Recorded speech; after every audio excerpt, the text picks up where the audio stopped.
மகரம் ராசி என்பர்களே, மகரம் ராசியை பொறுத்த வரைக்கும் அதில் ஒரு வினோதமான ஒரு சக்தி வாய்ந்த ராசின்னா அந்த மகரம் ராசின்னு சொல்லுவாங்க.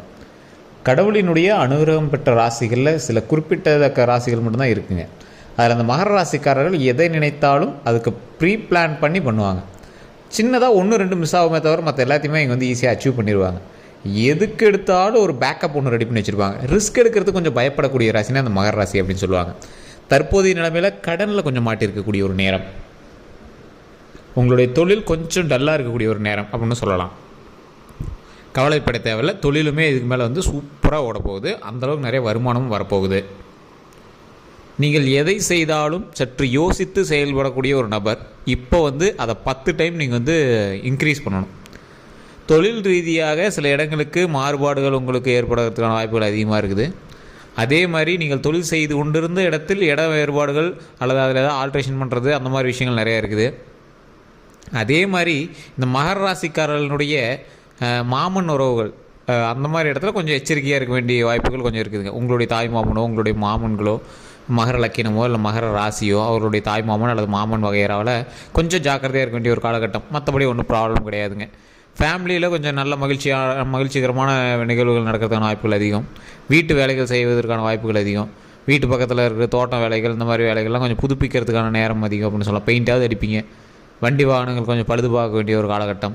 மருத்துவ ரீதியான செலவுகள் கொஞ்சம் இருக்கிறதுக்கான காலகட்டம். டைஃபாய்டு, இந்த காய்ச்சல், ஏதாவது சின்ன சின்ன காய்ச்சல்களாவது இருக்கும், அதுக்காக நம்ம செலவு பண்ணியிருப்பீங்க. இல்லை உங்களோட உறவினர்களுக்காக நீங்கள் மருத்துவ ரீதியான செலவுகள் பண்ணியிருப்பீங்க. இந்த மாதிரி நிறைய விஷயங்கள் வந்து பண்ணியிருப்பீங்க. அது மட்டும் இல்லாது இந்த ராசிக்காரர்கள் ஒரு எச்சரிக்கையான ஒரு சில விஷயத்தை நீங்கள் பண்ணி ஆகணுங்க. எந்த மாதிரி விஷயம் அப்படின்னா, இந்த ராசிக்காரர்களுக்கு தொழில் சம்மந்தப்பட்ட எந்த ஒரு விஷயம் பண்ணிங்க அப்படின்னாலும் சின்ன சின்ன தடங்கல்கள் வந்து தான் அது வந்து சரியாகுங்க. எதை பண்ணிங்கனாலும் சின்ன சின்ன தடங்கல்களை நீங்கள் வந்து டச் பண்ணி தான் அடுத்த ரீஜியனுக்கு நீங்கள் வந்து போயாகணும். அதே மாதிரி இந்த ராசிக்காரர்கள் எந்த ஒரு தொழிலுக்கு போய் நீங்கள் நின்னீங்க அப்படின்னாலும் எவனாவது உங்களுடைய எதிரி உங்கள் பின்னாடியே தான் சுற்றிட்டு இருப்போம். உங்களை மாதிரியே ஒருத்தன் பண்ணுறவன் உங்கள்கிட்ட வேலை பார்த்துட்டு போய் இன்னொருத்தன்கிட்ட வேலை பார்ப்பான். இல்லை உங்கள்கிட்ட வேலை பார்த்துட்டு போய் அவன் தனியாக தொழில் தொடங்கியிருப்பான். சரி, ஒரு எக்ஸாம்பிளுக்கு நீங்கள் டீ கடை வச்சுருப்பீங்க, உங்களுக்கு எதிர்க்கவே அவன் வந்து டீ கடை வைப்பான்.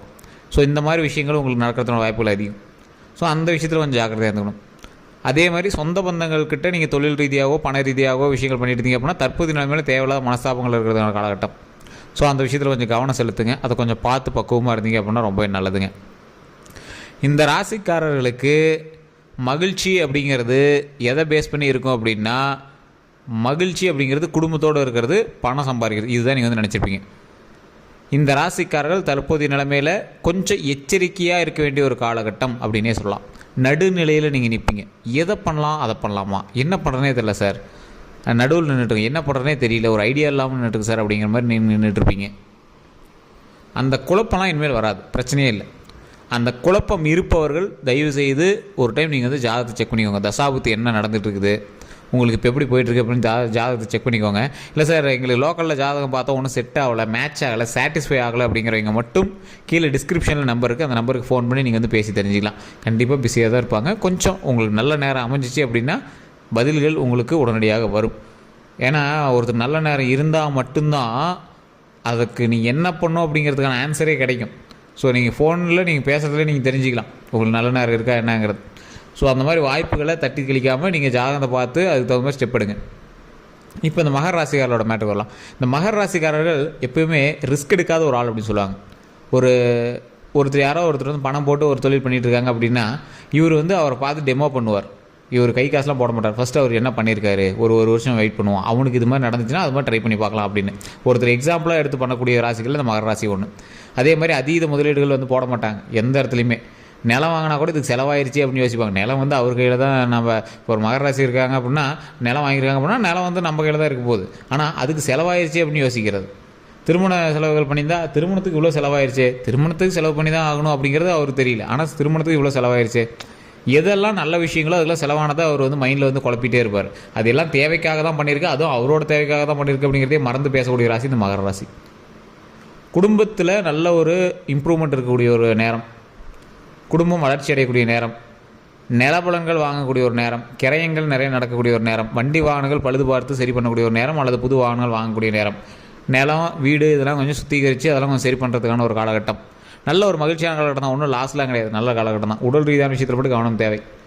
உடல் நுரையீரல் சம்மந்தப்பட்டது, ரத்த ஓட்டம் சம்மந்தப்பட்டது, ஹார்ட்டு, வயிறு, இந்த மாதிரி விஷயங்கள்லாம் கொஞ்சம் பார்த்து கவனமாக இருந்தீங்க அப்படின்னா போதுமானது. மற்றபடி பெரிய ரிஸ்க்லாம் கிடையாது, அதுவும் நல்லா தான் இருக்கும், ஒன்றும் பிரச்சனை கிடையாது. குழந்தைகளுக்கு கொஞ்சம் கவனத்தை செலுத்துங்க. குழந்தைகள்லாம் எதாவது விளையாண்டுட்டு இருக்காங்க அப்படின்னா அவங்களாம் கொஞ்சம் பார்த்து பக்குவமாக விளையாடுவீங்க. தண்ணி விஷயத்தில் கவனமாக இருக்க சொல்லுங்கள், தீ விஷயத்தில் கொஞ்சம் கவனமாக இருக்க சொல்லுங்கள். தண்ணி, நெருப்பு, இந்த 2 விஷயத்தில் கொஞ்சம் கவனமாக இருக்க சொல்லுங்கள். அதேமாதிரி வண்டி வாகனங்கள், சைக்கிள் ஓட்டுறது, இந்த மாதிரி விஷயத்தில் கொஞ்சம் கவனமாக இருக்க சொல்லுங்கள். மற்றபடி தொலைதூர ட்ரிப்போ அல்லது இந்த மாதிரி விஷயங்கள்லாம் பண்ணிட்டு இருக்கீங்க அப்படின்னா அதில் கொஞ்சம் கவனம் செலுத்துங்க. அதை கொஞ்சம் பார்த்து பக்குவமாக போயிட்டு வாங்க. லாங் ரேஸு, ரொம்ப லாங் ட்ரைவ் போய்ட்டுறாங்க, ரேஸ் மாதிரி ஓட்டுறோம், அதெல்லாம் இப்போலாம் கூடவே கூடாது. ஒரு 1.5 மாத காலங்களுக்கு வண்டி வாகனத்தில் ரொம்ப எச்சரிக்கையாக இருக்கணும். அதை நீங்கள் தெளிவாக தெரிஞ்சுக்கணும். அதே மாதிரி இந்த ராசிக்காரர்கள் மருத்துவ ரீதியான செலவுகள் ஏற்கனவே பண்ணியிருந்தீங்க அப்படின்னா பிரச்சனை இல்லை, இதுக்கு மேலே கவலைப்பட வேண்டாம். அதே மாதிரி தொழில் ரீதியான விஷயங்களில் இடமாற்றம் பண்ணலாம் அப்படின்னு யோசிச்சுட்டு இருப்பீங்க. இடமாற்றம் பண்ணிங்க அப்படின்னா லேபருக்கோ அல்லது தொழில் ரீதியான விஷயங்களுக்கோ கொஞ்சம் உங்களுக்கு கொஞ்சம் ஒரு ஷேக்னஸ் கொடுக்க தான் செய்யும். அதனால் கொஞ்சம் பார்த்து பக்குவமாக இருங்க.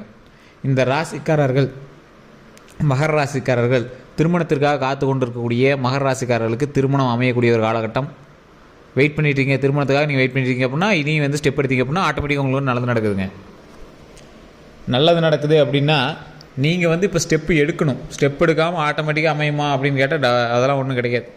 ஸோ நீங்கள் ஸ்டெப் எடுக்கணும். ஸ்டெப் எடுத்தால் ஒரு ப்ளஸ் பாயிண்ட் உங்களுக்கு கிடைக்க ஆரம்பிக்கும். ஒரு பாயிண்ட் இன்க்ரீஸ் ஆகுதுங்க. 100 பொண்ணு பார்த்து ஒரு பொண்ணு பார்த்து ஒரு ஃபைனல் பொண்ணு அமையக்கூடிய இடத்துல 10 பொண்ணு பார்த்து 10வது பொண்ணு உங்களுக்கு அமையறதுக்கான ஒரு காலகட்டம் பண்ணி வச்சுக்கோங்களேன். அதே மாதிரி இந்த ராசிக்காரர்கள் குழந்தைகளுக்காக போராடிட்டு இருக்கீங்க அப்படின்னா கண்டிப்பாக மேல்மலையனூர் கோயிலுக்கும் பழனிக்கு போயிட்டு வாங்க. பழனியில் திரு ஆவினங்குடி எல்லா ராசிக்காரர்களுமே நீங்கள் ட்ரை பண்ணலாம். இது எந்த ராசின்னு மட்டும் கிடையாது. திரு ஆவினங்குடிங்கிற கோயிலில் வழிபட்டு மேலே இருக்கக்கூடிய பழனியில் வழிபட்டு வந்தீங்க அப்படின்னா மிகப்பெரிய நன்மை நடக்கிறதுக்கான காலகட்டங்கள். நிறைய பேருக்கு தெரியறதில்ல, அதை ட்ரை பண்ணி பாருங்கள். மிக மிக ஒரு பவர்ஃபுல்லான ஒரு விஷயம் அது. நீங்கள் ட்ரை பண்ணி விட்டு நீங்களே சொல்லுவீங்க. மகராசிக்காரர்களுக்கு திருப்பதி ஒரு மிகப்பெரிய யோகத்தை தரக்கூடிய ஒரு இடம். அதே மாதிரி திருச்செந்தூர் முருகன் கோயில், பழனிக்கு போயிட்டு இருந்தீங்க அப்படின்னா உங்களுக்கு நல்லா பாசிட்டிவாக இருக்கும், ஒன்றும் பிரச்சனை கிடையாது. பழனியை விட உங்களுக்கு திருப்பதி ஏழுமலையான் உங்களுக்கு நல்ல ஒரு வைப்பு கொடுப்பார். அதே மாதிரி இந்த ராசிக்காரில் அடிக்கடி நீங்கள் திருப்பதிக்கு போயிட்டு வரீங்களா தான் இருப்பீங்க. தொழில் ரீதியாக வருமானத்தை தருவதற்கு திருப்பதி ஏழுமலையான் தான் சிறந்த கடவுள். நீங்கள் தொழில் செய்யக்கூடிய இடத்துல திருப்பதி ஏழுமலையானுடைய புகைப்படத்தை வச்சு வழிபட்டீங்க அப்படின்னா மிக மிக நல்லது. திருப்பதி ஏழுமலையான் மட்டும் தனியாக நின்றுட்டு இருப்பார் ராஜ அலங்காரத்தில். கீழே லட்சுமி படம் வச்சிருக்க மாட்டாங்க, திருப்பதி ஏழுமலையானுடைய புகைப்படம் மட்டும் இருக்கும். அப்படிலாம் அந்த ஸ்டாச்சு மாதிரி லைட்லாம் வச்சுருப்பாங்க. அது நிறைய பேரெல்லாம் தொழில் வச்சுருப்பாங்க. அது எதுக்குன்னு தெரியாத அளவுக்கு நீங்கள் சும்மா வழிபாட்டுக்கு மட்டும் வச்சுருப்பீங்க. ஒற்றை பெருமாளாக நிற்கக்கூடியவர், ராஜ அலங்காரத்தில் இருக்கக்கூடியவர், தொழில் செய்யக்கூடிய இடத்துல இருந்தார் அப்படின்னா மிகப்பெரிய லாபம் கொடுப்பார். ஸோ அது நிறைய பேர் தெரியறதில்ல. அதை கொஞ்சம் தெரிஞ்சு அதுக்கு தகுந்த மாதிரி வழிபாடு பண்ணிகிட்டு இருந்தீங்க அப்படின்னா அது மிகப்பெரிய ஒரு நன்மை தரும். டெய்லி துளசி வச்சு பாருங்கள். சாமி மேலே ஒரு பூ இல்லை துளசி மிகப்பெரிய நன்மை கொடுக்கும். உங்களுக்கே பாசிட்டிவ் வைப்பு தர ஆரம்பிக்கும். ஸோ இந்த ராசிக்காரர்கள் கண்டிப்பாக திருப்பதி ஏழுமலையான் வழிபாடு கண்டிப்பாக பண்ணுங்கள். தயிர் சாதம், லெமன் சாதம் அல்லது தக்காளி சாதம் இல்லை புளி சாதம், இந்த 4ல் ஏதோ ஒன்று உங்களுடைய சனிக்கிழமைகளில் பெருமாள் கோயில் பக்கத்தில் இருந்துச்சு அப்படின்னா உங்களுடைய வீடுகளுக்கு பக்கத்தில் இருக்கக்கூடிய பெருமாள் கோயிலுக்கு போயிட்டு அங்கே இருக்கக்கூடிய ஏழை எளிய மக்களுக்கு, அங்கே சாமி கும்பிட வரவங்களுக்கு ஒரு குண்டாவில் ஒரு சின்ன டீப் நீரில் நீங்கள் சாப்பாடு செஞ்சு எடுத்துகிட்டு போயிடுங்க. சும்மா சின்னதாக ஒவ்வொரு கண்டி அங்கே வடித்து கொடுங்க. அது அங்கே இருக்கிறவங்க கொஞ்சம் சாப்பிட்டோம். உங்களோட லைஃப்பில் எவ்வளோ பெரிய சேஞ்சஸ் நடக்குதுன்னு நீங்கள் அடுத்த வீடியோவில் சொல்லுவீங்க. இந்த ராசிக்காரர்களுக்கு அன்னம் அளிப்பதனால் மிகப்பெரிய நன்மை நடக்கும். அதை நீங்கள் ஒரு டைம் பண்ணி பார்த்தீங்க அப்படின்னா உங்களுக்கு தெரிய ஆரம்பிக்கும். இந்த டைமில் நீங்கள் எச்சரிக்கையாக இருக்க வேண்டிய விஷயங்கள் என்னென்னு சொல்லிட்டேன். வண்டி வாகனம், உடல் ஆரோக்கியம், குழந்தைகளுக்கு தண்ணி சம்மந்தப்பட்டது, தீ சம்மந்தப்பட்டது, இதுதான் நீங்கள் கவனமாக இருக்க வேண்டிய இடம். மருத்துவ ரீதியான செலவுகள் நீங்கள் பண்ணி தான் ஆகணும். அதனால் அது பண்ணியாச்சு அப்படின்னா இதுக்கு மேலே பிரச்சனை இல்லை. மற்றபடி உங்களுக்கு லாபகரமான விஷயம் எது அப்படின்னா தொழிலில் ஓரளவு பரவாயில்லையாக இருக்கும். தொழில் இடமாற்றம் பண்ணுறீங்க அப்படின்னா ஸ்டார்டிங்கில் கொஞ்சம் லேக்காக தான் இருக்கும், கொஞ்சம் பொறுமையாக தான் பண்ணணும், வேறு வழி இல்லை. தொழிலுமே பார்த்திங்கன்னா இப்போ கொஞ்சம் நல்லா தான் இருக்க ஆரம்பிக்கும். இதுக்கு மேலே நீங்கள் தொழிலே இன்க்ரீஸ் பண்ணால் அல்ல தொழிலில் சின்ன சின்ன வேறுபாடுகள் பண்ண ஆரம்பிக்கும், இல்லைனா புது தொழில் ஒன்று ஆரம்பித்து சைடில் அப்படி நடத்த ஆரம்பிச்சிக்கும். ஸோ அதை நீங்கள் மெயினில் ஞாபகம் வச்சுக்கோங்க. வேலைக்கு போய்ட்டுருக்கீங்க அப்படின்னா ஒன்றும் பிரச்சனை கிடையாது, ரெகுலரான அப்டேட்ஸ் போய்ட்டுருக்கும். போட்டிகள் அதிகமாக இருக்கும், பொறாமைகள் உங்கள் மேலே கொஞ்சம் அதிகமாக இருக்குது. ஏற்கனவே அப்படி தான் இருந்துகிட்ருக்கும் தொழிலில்.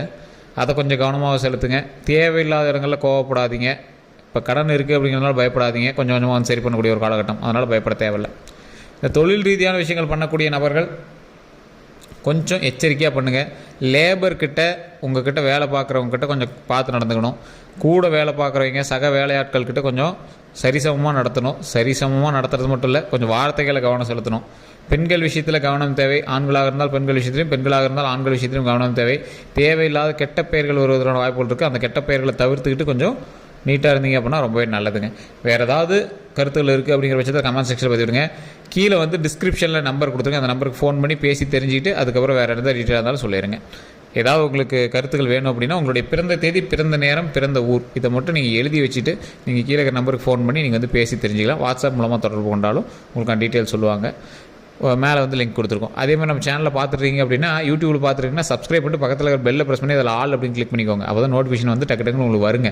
நிறைய பேர் சார் நோட்டிஃபிகேஷனே வரமாட்டேன்னு திட்டுறீங்க. ஸோ அதை மட்டும் கொஞ்சம் செக் பண்ணிக்கோங்க. அதே மாதிரி நீங்கள் வந்து ஃபேஸ்புக்கில் பார்த்துருக்கீங்கன்னா ஃபாலோ பண்ணி அடிச்சுக்கோங்க. வேறு எந்த கருத்துக்களாக இருந்தாலும் மறக்காமல் கீழே டிஸ்கிரிப்ஷன் நம்பருக்கு ஃபோன் பண்ணி பேசி தெரிஞ்சுக்கோங்க. நண்பர்கள்.